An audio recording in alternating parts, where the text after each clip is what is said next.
the 7th on the card, and again a good field coming up here. We step up from the 1,000 to the 1,200 for this. It's a Class 3, an Astrologer.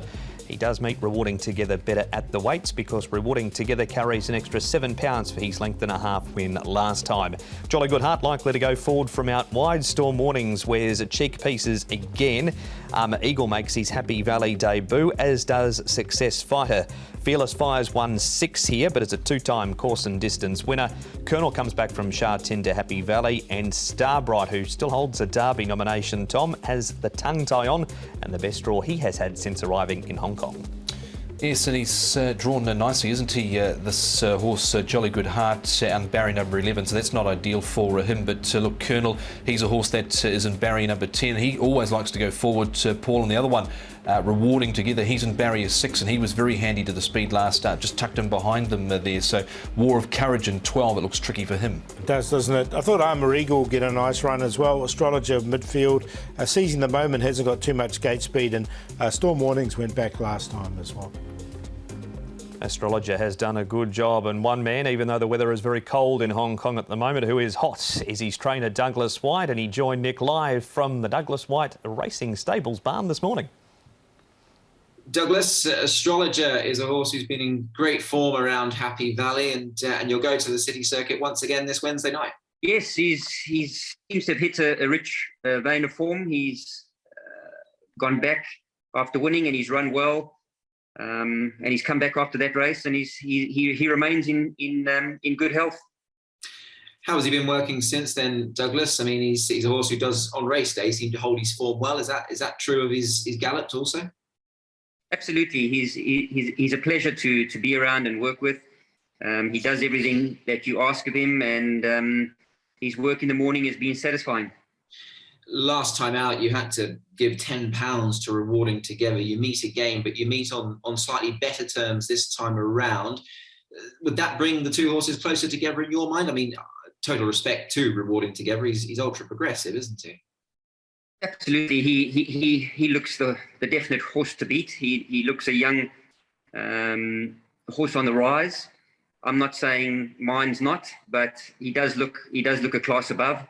I think the handicaps, as everyone knows, will bring it into better contention, but I still do believe that he's the horse to beat, and it's going to take a big effort from my horse to get over the top of him. Two positive factors, I suppose, going into the race. One, you've got barrier 3, which can't be a bad thing, and also you've got Alexi Bedell, so certainly two positives there in his corner. There are certainly positives, and I think a bit of giving the ground will certainly benefit this horse as well. Douglas, I can't let you go without asking you about the weekend. You've got a sash behind you. I'm not quite sure if that is Russian Emperors or not, but how are the two horses? That was a great result, and now you've had a bit of time to reflect on it. It must be up there with some of your greatest achievements within this sport. Oh, absolutely. Any Group 1 is it's a highlight in anyone's career. I've won those races as a jockey, and now to do it as a trainer is absolutely fantastic. Look, Russian Emperor has just gone to another level. He's had a year to acclimatise and to harden up and really get to learn the ins and outs of what's expected in Hong Kong and the firm tracks. And again, I can't be grateful enough to the owners for their patience. There's, as I've mentioned before, there's been a lot of people with different opinions, and they've had certainly strong opinions about this horse when he ran disappointing. But I know why, and we've sorted that out. And look, I'm just glad that he's bounced back and he's put 3 really, really top runs together. So at elite level as well, So he looks like he's on his way now. Terrific result for Douglas White, of course, in the City Hong Kong Gold Cup, with the Russian Emperor beating Savvy 9.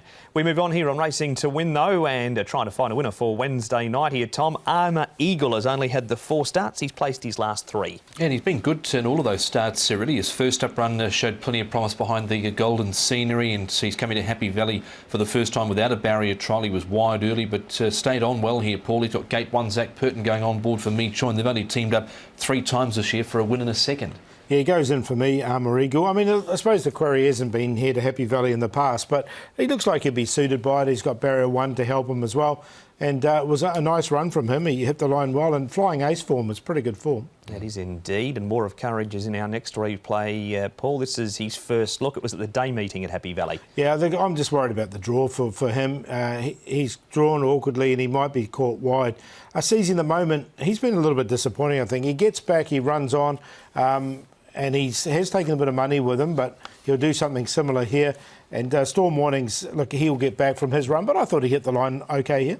Yeah, I don't think Seizing the Moment had too many excuses there last start. Went out a 2-1 favourite, and yeah, was a little plain Jane over the final stages. Was trying to make a little bit of ground late, but look, I've sided with him in the past. He's only on a minor line this time round. Starbright Tom, if there's Derby aspirations still for him, he needs to come out and win by a big space in this race. He does, and he's here with the cheek pieces on up on the outside to hear of flying bonus, and tongue tie's been applied for the first time. He was wide the first turn, then got into a one-back, one-out position. He loomed up here, Paul, but in the end stayed on okay without getting carried away. Tongue tie on for the first time, barrier number 2, yeah. Look, I thought he had his chance there, so look, he didn't go in for me in there. 1 and 2 here, Paul. Pretty talented astrologer and rewarding together. You with one of them or somewhere else? No, that's a Quinella. I think it can be the Quinella. I'm going to go with astrologer. I think it'll be a better price. And the other thing with astrologer, he does meet rewarding together £7 better off. And we know astrologer can carry the weight. He's carried it in the past. So, look, he's on top, 1 to beat 2. And, look, Douglas White is going so well at the moment. And it was a great win from him on the weekend. So, 1 to beat 2. Armour Eagle should get a nice run. 8 said Torben. Now, we saw him earlier in the show when we looked at Bingo's track work. I think he's been going quite well in his work as well. So he might be one at odds for wider exotics. 1, 2, 5 and 10.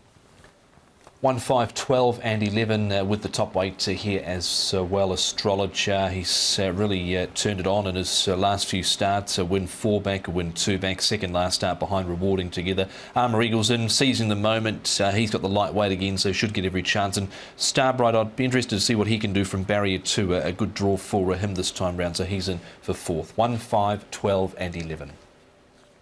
That is race number 7. The 7th, here's leg number 1 of the treble.